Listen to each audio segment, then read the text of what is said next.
myself and John Matrix, there were two platforms calling out bullshit in 2020. Outkick and us. That was it. Flash forward 665,000 subs later, over 4 channels, 75 million views. And we're still getting under these people's skin. 665,000 subscribers, 75 million views, and the mainstream sports media can't stand it. What you just heard isn't some random rant, it's the opening shot in a war that's been brewing for years. Independent sports creators have built empires while traditional journalism scrambles for relevance. And now, the establishment is fighting back. None. And there's a reason why people watch creators like us, because we won't sugarcoat. We're going to call out the fact that The Ringer is writing yet another article about content creators and influencers because they don't like what we got to say. No, they don't like our politics. That's very much a part of that. Contempt isn't an act, it's genuine, and it represents a fundamental shift in how sports coverage works in 2025. The Ringer just published an article targeting WNBA content creators, specifically calling out channels like Black and White Sports for their Caitlin Clark coverage. But here's what makes this fascinating. They won't even name the channels directly. They'll screenshot video titles, quote the content, but refuse to give them the credit of attribution. That's not journalism, that's fear. Now, because you got a journalism degree, when I run out of toilet paper, send me to your journalism degree. I'll wipe my ass with it. I've got no respect for these people and will not have any. You got a WNBA player out there that co-signed violence. Instead, you're writing articles about YouTubers. We called out the fever because we didn't like how they handled Caitlin Clark's injury the other day and how it was reported. Oh, that's a problem. Grant Young from Sports Illustrated fired the first direct shot last week. He went after CDS Sports with a dismissive tweet suggesting that people who watch independent creators can't comprehend real journalism. The arrogance is breathtaking. But it reveals something crucial about this conflict. It's not actually about journalism standards or ethics, it's about control. For decades, mainstream sports media controlled the narrative. Players talked to credentialed reporters, or they didn't talk at all. Teams granted access to approved outlets. Leagues partnered with established networks. The gatekeepers decided what stories mattered. Then YouTube happened. Been tied to the enemy of some sort, whether it's Angel Reese, Diana Taurasi, the refs, or the league itself. Okay. I mean, they literally accused an entire fan base of being racist because of Angel Reese.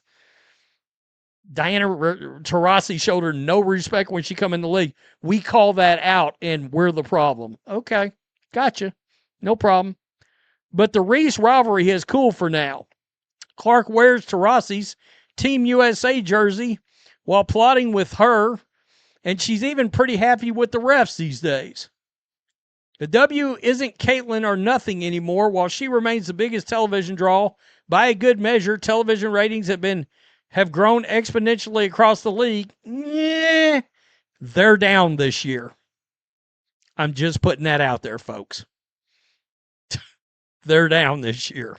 The Aces, Liberty, Valkyries are outselling the Fever at home, while stars like Reese and Paige Beckers are creating demand for larger arenas.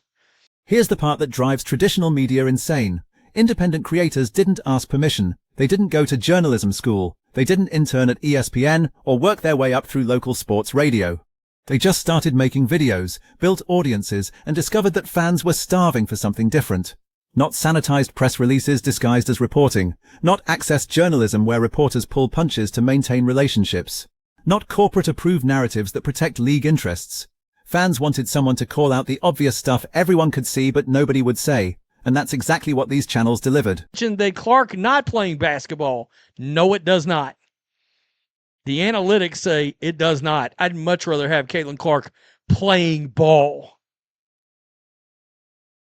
I think my second and third biggest videos of the year are Caitlin Clark reactions to her playing in games.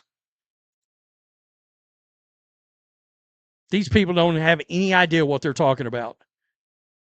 So now you have people searching for hate under the couch cushions to suggest that her own team, her own coach is sabotaging her.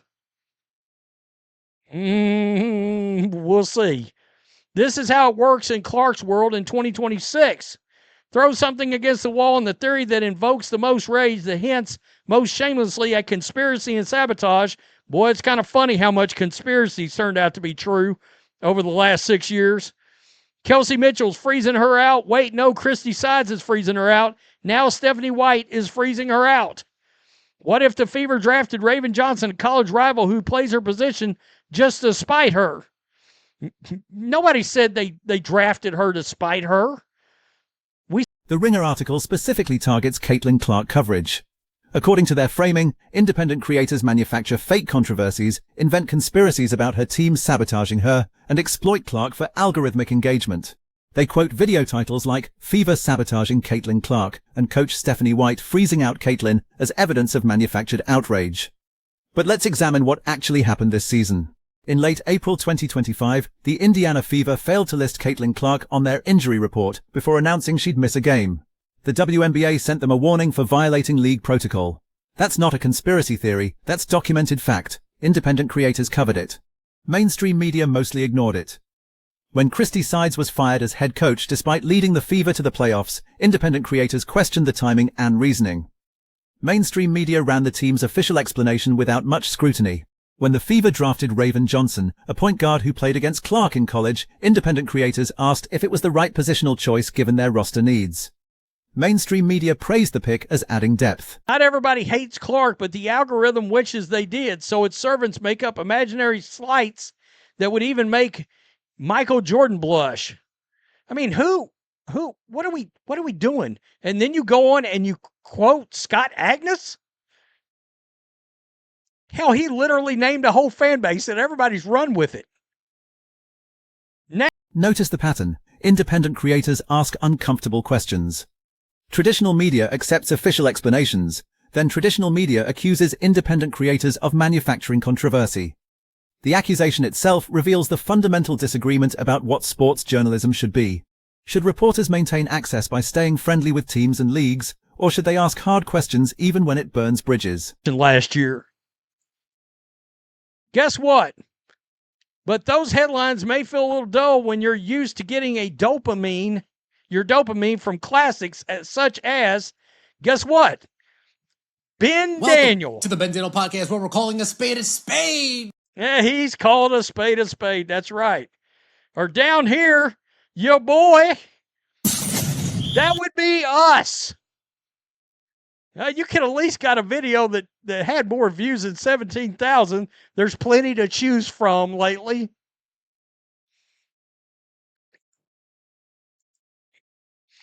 The Ringer article includes this revealing line. Clark discourse is where so many modern online phenomena collide in their most cynical form. There is a political weaponization of identity and values where people symbolize what they actually believe. Translation, they think Caitlin Clark coverage is really about politics and culture wars, not basketball. And they're not entirely wrong, but not in the way they think. Yes, Clark became a cultural phenomenon that transcended sports. Yes, her popularity brought new audiences to the WNBA. Yes, some of those new fans had different political perspectives than the league's traditional audience. But here's what mainstream media refuses to acknowledge. The story itself is inherently dramatic regardless of anyone's politics. There hasn't been one thing any of us has made up or manufactured. Not a thing. Nobody comes on here and gives opinion as if they're fact. Nobody does that. We watch what happens, and guess what? A lot of my videos are me showing fan reaction to what is going on. And being a pulse of the fans. And giving the fans their platform. A generational college talent enters a professional league and immediately faces physical play that borders on targeting. Veterans make dismissive comments about her impact. A prominent player calls her fan base the dark side. Another star initially shows her no respect before eventually coming around. The league's viewership explodes when she plays and craters when she doesn't. Her own team makes questionable decisions about how to build around her. That's not manufactured controversy, that's just what happened. Independent creators covered what everyone could see with their own eyes. Traditional media tried to smooth over the rough edges to protect league relationships. It's crazy. It's crazy. All this drama that's happening in this league, with everything going on, they're coming in the direct. And you know what's crazy? This is what they don't get. This is what has skyrocketed channels before, is when the media, sadly, how about somebody besides the Ringer come after me? Hey, it's somebody. I mean, look, yeah. Do people listen to Bill Simmons and Todd McShay? Sure. Are they checking this crap out? Hell, until she wrote an article 2 weeks ago, I never even heard of this person. Crap. Damn it to hell. I mean, really? Can I get ESPN to come after me on First Take? Something worth my time. I almost did not make a video on this. Here's what really terrifies traditional sports media. They're losing the war for attention, and they know it. The Ringer is owned by Spotify. Sports Illustrated has gone through multiple ownership changes and mass layoffs. ESPN has shed hundreds of jobs over the past decade. Meanwhile, independent creators operate lean, keep overhead low, and connect directly with audiences without corporate bureaucracy. The economics are brutal for traditional outlets. They pay salaries, benefits, office space, travel budgets, legal teams. Independent creators pay for cameras, editing software, and maybe a freelance editor. Traditional outlets need millions of monthly visitors to justify their cost structure. Independent creators can thrive with a fraction of that audience because their costs are so much lower. But the real difference isn't economic, it's philosophical. Traditional sports journalism was built on the idea that credentialed experts should interpret sports for the masses. Independent creators believe fans are smart enough to analyze what they see without expert mediation. Traditional journalism values access and relationships. Independent creators value independence and accountability. Traditional outlets want to be taken seriously by leagues and teams. Independent creators don't care if teams and leagues take them seriously, they care if fans do. What you think? By the way, if you assholes are going to use titles of my videos, have the balls to put my channel name on it.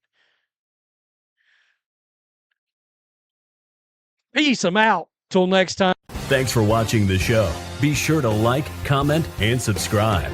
Be sure to tune in next time on Black and White Sports. The article's author did research on black and white sports, going so far as to investigate the creator's family and political background. That's not journalism, that's opposition research. They're not trying to understand the content or engage with the arguments. They're trying to discredit the messenger by implying his politics invalidate his sports commentary.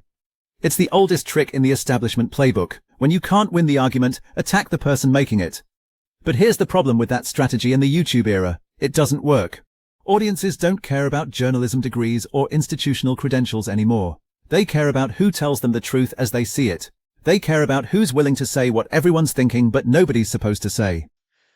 Oh, boy, those content creators, you know why they can't stand us? Because we have zero respect for the media. I could care less about their journalism degrees and the liberal colleges they went to. I don't care. Black and white sports literally exist because of the media. The mainstream media and people overwhelmingly reject it. This isn't the first time we've seen this pattern. The exact same thing happened in entertainment media. When YouTubers like Critical Drinker, Nerdrotic, and Geeks and Gamers started criticizing Disney and major studios for prioritizing messaging over storytelling, traditional entertainment media attacked them as toxic fans manufacturing outrage. Those channels kept growing. Traditional entertainment journalism kept shrinking. Now those independent creators have more influence over box office performance than most professional critics. The sports media establishment watched that happen and learned nothing. Now they're trying the same failed strategy, expecting different results. Here's what makes this moment particularly significant. The WNBA is at a crossroads. The league just experienced unprecedented growth thanks largely to Caitlin Clark's arrival. Attendance is up, viewership is up, merchandise sales are up, expansion is coming, investment is flowing in. This should be a celebration moment for everyone who covers the league. Instead, we're watching a civil war over who gets to control the narrative.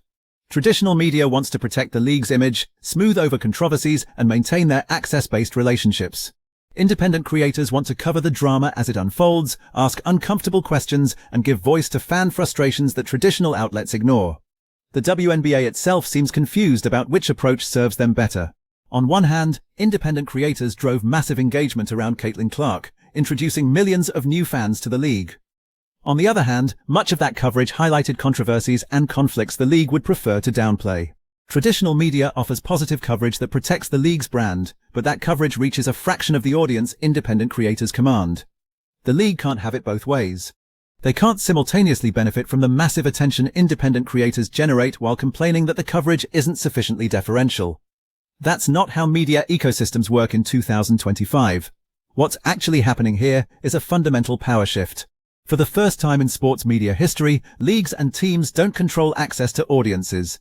Creators have direct relationships with fans that don't depend on press credentials or media access. A channel can thrive covering the WNBA without ever attending a single game in person, without ever interviewing a single player, without any official relationship with the league whatsoever. That's revolutionary. And it's terrifying to everyone whose career depends on maintaining those traditional access relationships. The Ringer article complains that independent creators focus on controversy and conflict rather than positive storylines. They specifically mention that the Aces, Liberty and Valkyries outselling the Fever at home, while stars like Reese and Paige Beckers create demand for larger arenas, are good fun stories that don't feed the algorithmic beast. But here's the question they won't ask. Why don't those positive stories generate the same engagement? Is it because independent creators are manipulating algorithms? Or is it because fans genuinely find the controversies more interesting than feel-good narratives about attendance figures? Traditional media wants to blame algorithms and creators for the reality that conflict drives engagement. But conflict has always driven engagement in sports. That's not a YouTube phenomenon, that's human nature. Lakers-Celtics wasn't compelling because both teams were good. It was compelling because they hated each other. Red Sox-Yankees, Ali Frazier. Rivalry and conflict are the lifeblood of sports narrative. Independent creators didn't invent that. They just stopped pretending it wasn't true. The article also claims that creators suggest her own team, her own coach is sabotaging her, as if that's an absurd conspiracy theory. But coaching decisions are fair game for analysis in every other sport. When the Lakers make questionable rotations, people question the coach. When the Cowboys make baffling play calls, people question the coach. Why should WNBA coaches be immune from that same scrutiny? The answer, of course, is that traditional WNBA media has always operated with kid gloves. The league was small, struggling for attention, and media coverage tended toward protective rather than critical. That made sense when the league needed all the positive press it could get just to survive. But the WNBA isn't a struggling startup anymore. It's a growing league with increasing investment, expansion plans, and unprecedented mainstream attention. It can handle critical coverage. It should expect critical coverage. That's what happens when you graduate from niche sport to mainstream product. Traditional media hasn't adjusted to that reality. They're still covering the WNBA like it's 2015, when any criticism might damage the league's fragile position. Independent creators are covering it like it's 2025, when the league is stable enough to withstand scrutiny. What makes this conflict particularly awkward is that traditional media needs independent creators more than independent creators need traditional media. When the Ringer writes an article about YouTube channels, they're trying to capture some of that audience attention. They're hoping people will search for the channels mentioned, find the article, and stick around to read their take. But the traffic mostly flows the other way. Independent creators will make videos about the Ringer article, driving their audiences to discuss and debate it. The article becomes content for the channels it's criticizing. That's the power dynamic traditional media can't accept. They're no longer the main character in the story. They're supporting cast in a drama driven by creators they don't respect and can't control. Grant Young's dismissive tweet about comprehension is particularly revealing. He genuinely believes that people who watch independent creators, instead of reading traditional journalism, lack the sophistication to understand real analysis. It never occurs to him that maybe, just maybe, audiences prefer independent creators because the analysis is actually better. Not better in the sense of more credentialed or more institutionally approved. Better in the sense of more honest, more direct, more willing to say what everyone's thinking. Better in the sense of not being constrained by access considerations or league relationships. Better in the sense of treating fans like intelligent adults who can handle complexity and controversy. The irony is that by attacking independent creators, traditional media is proving exactly why audiences fled to those creators in the first place. Fans are tired of being told what they should think, They're tired of narratives that ignore obvious problems. They're tired of coverage that prioritizes protecting relationships over pursuing truth. Independent creators aren't perfect. Some do manufacture controversy. Some do chase engagement over accuracy. Some do let politics color their sports coverage inappropriately. But the solution to bad independent media isn't to restore the monopoly of traditional media. It's to let audiences decide what coverage they value. And right now, audiences are deciding that independent creators offer something traditional sports journalism doesn't: the freedom to call things as they see them without worrying about burning bridges or losing access. So where does this leave us? The WNBA is growing. Independent creators are growing. Traditional sports media is shrinking, and the establishment is lashing out at the people they blame for their declining relevance. But here's what they still don't understand. This isn't about them. It never was. It's about what audiences want from sports coverage. And what audiences want, increasingly, is authenticity over access, honesty over diplomacy, and creators who treat them like intelligent adults rather than consumers who need expert interpretation. The media war against content creators isn't really about journalism ethics or coverage standards. It's about power. Who gets to decide what stories matter? Who gets to frame the narrative? Who gets to speak for fans? For decades, traditional media held that power. Now they're losing it. And no amount of condescending articles about comprehension levels or algorithmic manipulation will get it back. The revolution already happened. Traditional sports media just hasn't accepted it yet. What do you think? Are independent creators actually providing better coverage, or are they just better at gaming algorithms? Does the WNBA benefit from critical coverage even when it's uncomfortable, or should media prioritize protecting the league's growth? Drop your take in the comments, and if you're tired of being told what to think about sports, subscribe for coverage that doesn't pull punches.